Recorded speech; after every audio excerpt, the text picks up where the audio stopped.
Yo he preparado una presentación. De hecho, primero lo que quiero es expresar el agradecimiento a la organización del Congreso por darnos la oportunidad a nuestra empresa. La empresa Escofet, de hecho, es patrocinadora de este Congreso y por eso tenemos este pequeño espacio que llaman taller al final de la jornada.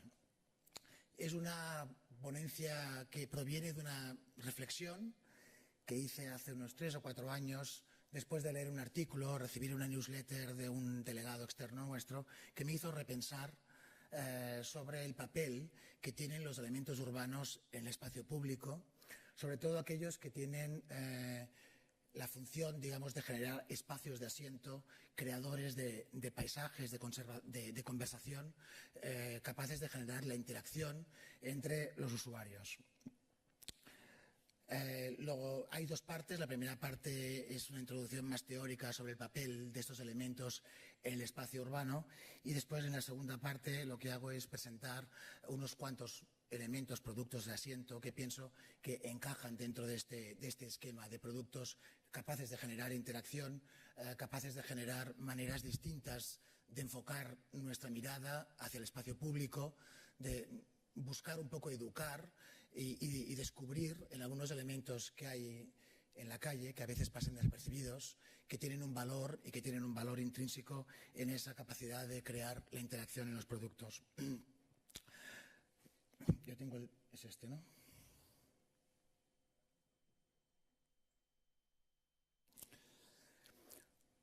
Un espacio público de calidad debería disponer de unos espacios físicos generadores de intercambios que enriquezcan y humanicen los acontecimientos más cotidianos.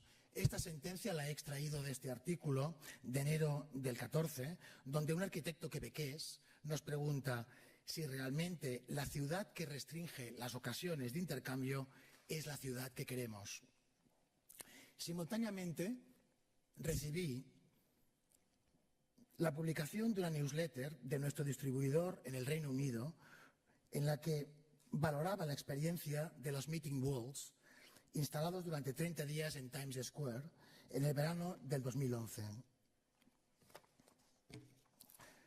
Fue un proyecto innovador de mobiliario urbano destinado a fomentar la interacción espontánea y también el diálogo entre los pequeños grupos de personas que al azar visitaban Times Square. Son unos bancos sociales más íntimos que los habituales para encontrarse y conocerse, para quedar y relacionarse. En definitiva, unos bancos que humanizan la ciudad.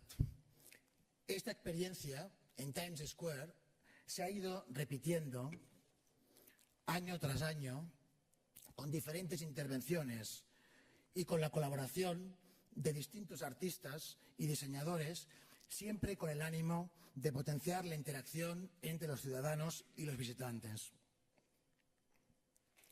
La posterior reflexión sobre la que podía aprender de estas experiencias me hizo constatar que en Escofet tenía un proyecto propio similar, publicado en el catálogo, editado con motivo de la celebración del 125 aniversario de la compañía. Una de las propuestas, bajo el nombre de Satellite of Love, y a partir de este vi que era posible reconsiderar los elementos de asiento de la colección de Escofet como agentes creadores de paisaje urbano, como agentes creadores de conversación, como antes les comentaba, como agentes que estimulan el intercambio y además potencian la interacción emotiva entre los usuarios. Pero antes de hablar de estos elementos, querría hacer un análisis de la relación de estos con el paisaje. Sabemos que el espacio público es el conjunto sobre... ¿He tirado adelante? Sí. Sabemos... No funciona, ¿eh? Pero antes querría hacer un análisis de la relación de estos con el paisaje. Sabemos que el espacio público es el conjunto de los lugares en los que la ciudad se representa. Y este se puede evaluar sobre todo por la intensidad y la cualidad de las relaciones sociales que facilita y también por la capacidad de estimular interacción entre sus habitantes. Hemos comentado que un espacio público urbano de calidad ha de disponer de unos elementos físicos generadores de intercambio que han de enriquecer y humanizar los acontecimientos más cotidianos, y esta misión recae principalmente en los elementos urbanos. Se trataría, pues, de insistir en los proyectos de paisaje urbano en el que premeditadamente demos mayor énfasis al diseño de los elementos urbanos y, concretamente, al mobiliario urbano que adquiera protagonismo esencial.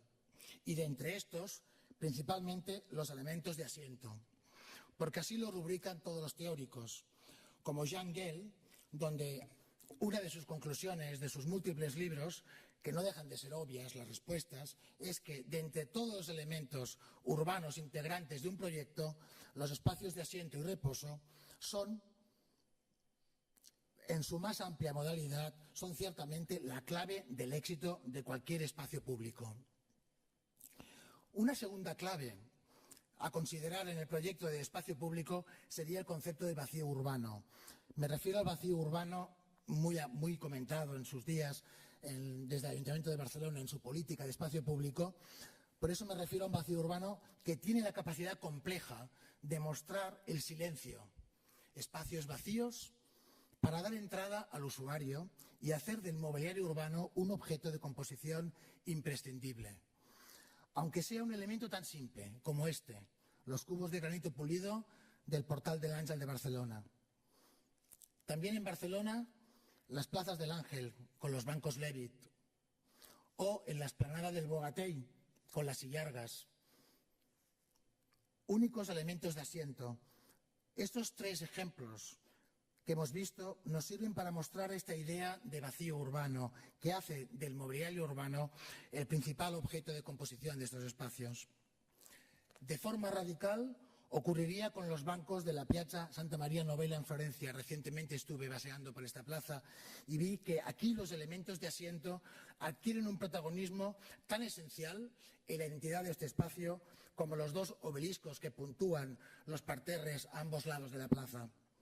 La mayoría de visitantes comparten este punto central de la plaza con sus bancos o se relajan en los vacíos plantados de césped de los parterres. Antiguamente, estos espacios vacíos de pública concurrencia recibían en Italia el nombre de prati. En las ciudades europeas recibe el nombre de prater, en las anglosajonas meadows, en España prado. Es algo concurrente que ha existido en todas las ciudades que conocemos.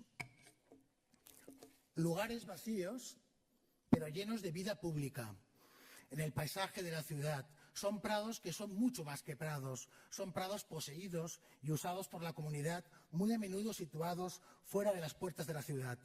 Con el crecimiento de las ciudades prácticamente han desaparecido y solo el nombre de una calle o el de una puerta nos recuerda la antigua existencia de estos espacios. La cultura asociada al paisaje urbano ha repensado el papel de estos pratis y en algunos lugares, como este, por ejemplo, en el Parque de Luxemburgo de París, para mantener la interacción humana con la vegetación natural, entre comillas en este caso, y de forma reglada, donde el prado está reservado y organizado para el ocio. En otras ciudades podemos encontrar estos usos colectivos más informales en los cascos históricos de las ciudades mediterráneas, donde los ciudadanos ocupan de forma espontánea las calles y las escaleras, o simplemente ocupando temporalmente un sector de asfalto. Lugares de vida pública, colectiva, en el paisaje urbano. En el otro extremo, los nuevos prati, a gran escala de la ciudad contemporánea, son los que yo de alguna manera llamo los pratis mineralizados. Pratis mineralizado sería el resultado de la reciente transformación de Times Square por los paisajistas noruegos de Snoeta, en el que antes hemos visto varias tipologías experimentales de elementos urbanos. En este nuevo paisaje, solo 10 grandes bancos de granito, siguiendo la orientación de Broadway, definen y delimitan el área pública. Los bancos actúan como catalizadores de la mirada, marcando la orientación de los recorridos peatonales. El arquitecto de Snoeta nos lo comenta así. La reinvención de Times Square es un modelo de cómo el diseño de nuestros paisajes urbanos puede mejorar la salud y el bienestar de sus usuarios, mientras proporciona una plataforma para la interacción pública de las personas.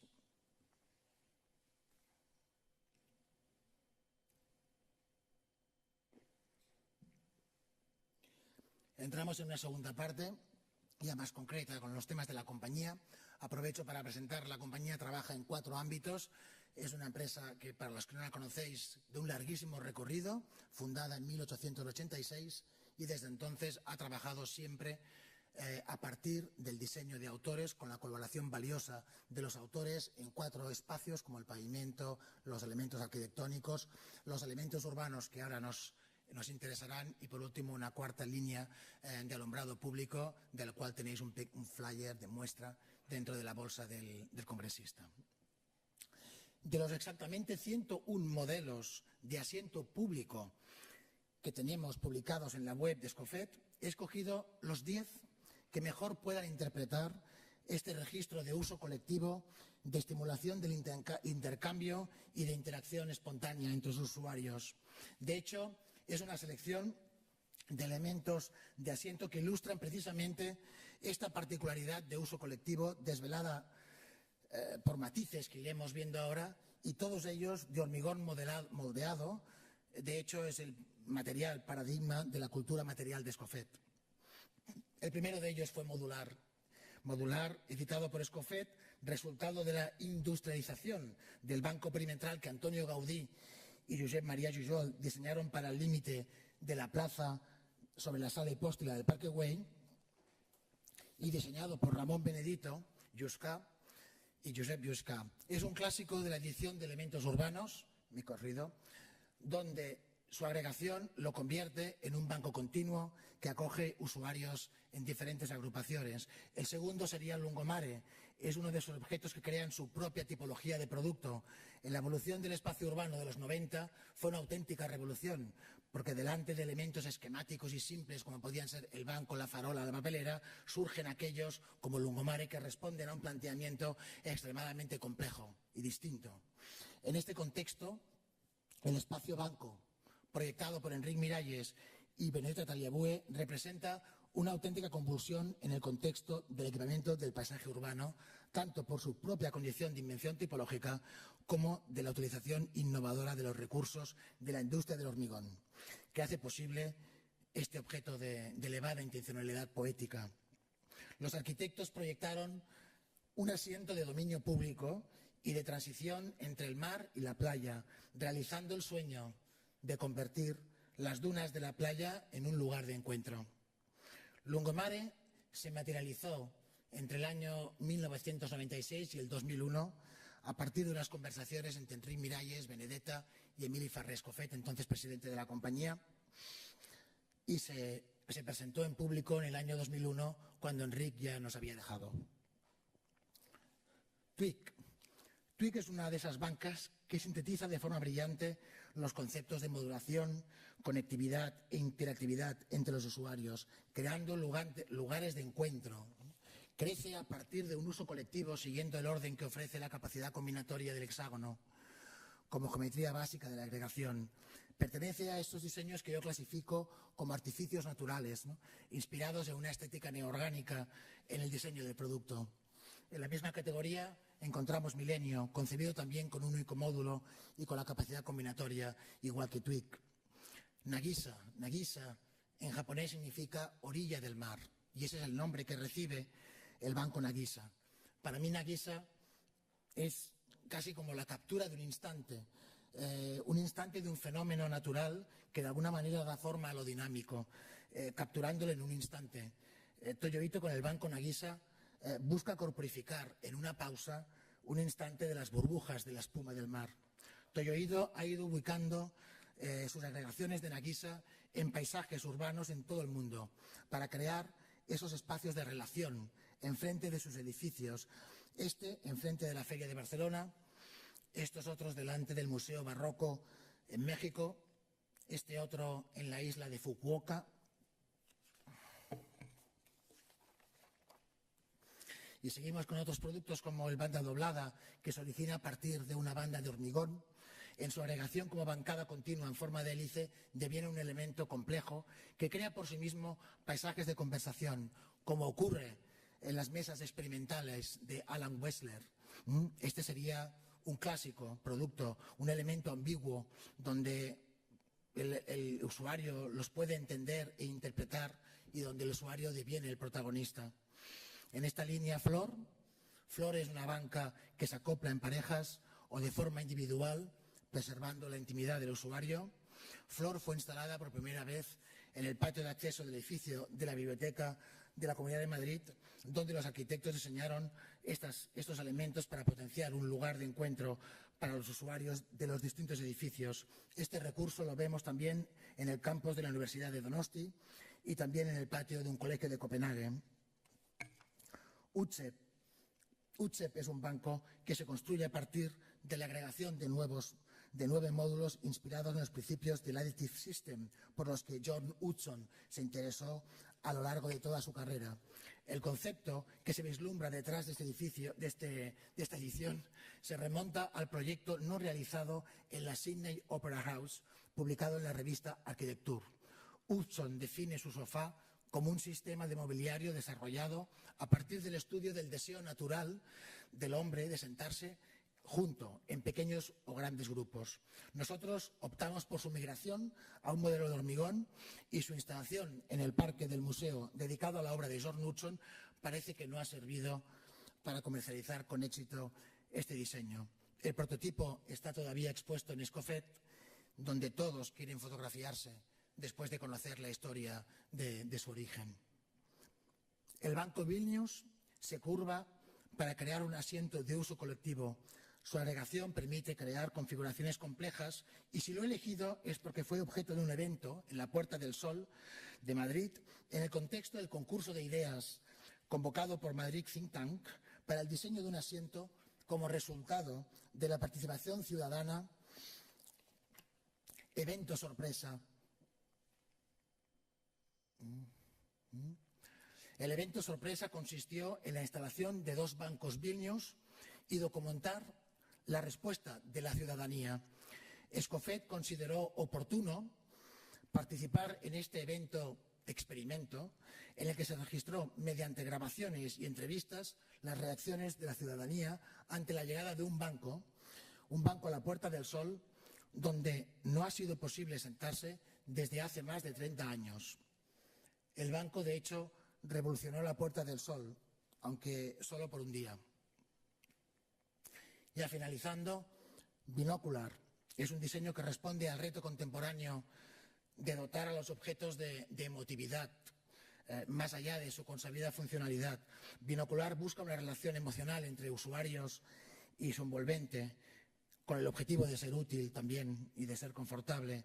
En un bellísimo paisaje en Holanda, con vistas a los polders de Schiphol, el arquitecto Wim Poppinga emplazó 10 unidades de estos bancos ligeramente elevados con una estructura metálica que desaparece en la distancia, provocando un efecto de levitación de los volúmenes. Su forma cerrada ofrece un refugio contra el viento y las inclemencias del tiempo a los usuarios que lo pueden ocupar con diferentes posturas, de forma individual o en pequeños grupos. Los bancos, en clara referencia a los binoculares, enmarcan las vistas generando un efecto de batería de miradores en el paisaje y después de varios años, considerándolo únicamente como una acción de land art, una acción artística no repetible, su autor nos pidió reconsiderar esa condición y recientemente lo hemos incorporado en el catálogo. Ya el último elemento, el más reciente, provocado quizá por esta reflexión que antes intentaba transmitiros sobre esa mirada hacia los elementos capaces de crear cobijo, de crear espacios de uso colectivo, aparece Domus. Domus es el más reciente de este tipo de productos. Ejemplifica, yo creo, la importancia de crear un lazo emocional entre marca y usuario. Significa implementar estrategias de marketing donde la publicidad deja de centrarse únicamente en el producto y apela a los sentimientos del consumidor. En definitiva, un producto capaz de crear historias, ¿no? De crear historias que conecten, que emocionen, pero sobre todo historias que tengan la capacidad de ser transmitidas, de ser compartidas. Este asiento puede ofrecer cobijo cuando llueve y también frescor en verano y la luz cuando cae la noche. Domus, un banco como una casa. Es un proyecto de Ramón Úbeda y Otto Canalda. en el que el factor humano, en este caso, destaca por encima de otras cuestiones. Lo más importante de Domus, un banco como una casa, ya no es el diseño, no es el objetivo, el objeto final, sino lo que es capaz de promover, de generar, de catalizar, ¿no? Estos diseños, a los que yo los llamo proyectos con espíritu, empiezan a hablar de búsqueda, de ilusión, de sueño. Y en este laboratorio el riesgo es mucho más alto y la posibilidad de error también más frecuente. Por esto yo creo que es preciso reconocer a emprendedores, a diseñadores con ideas transformadoras y apoyar precisamente los proyectos con espíritu, ¿no? Basados en valores de innovación, creatividad, proyectos con impacto positivo en la comunidad, fomentando los procesos de interacción. Ya para concluir, diría que uno de los aspectos interesantes de empujar un proyecto editor de elementos urbanos que se apoya en colaboraciones valiosas es que interactúas con gente y con historias que nos aportan una gran parte de las cosas importantes que podemos ofrecer como marca. Porque más allá de producir productos que puedan gustarte o que queremos también contribuir en la construcción de un paisaje mejor y más amable. Muchas gracias.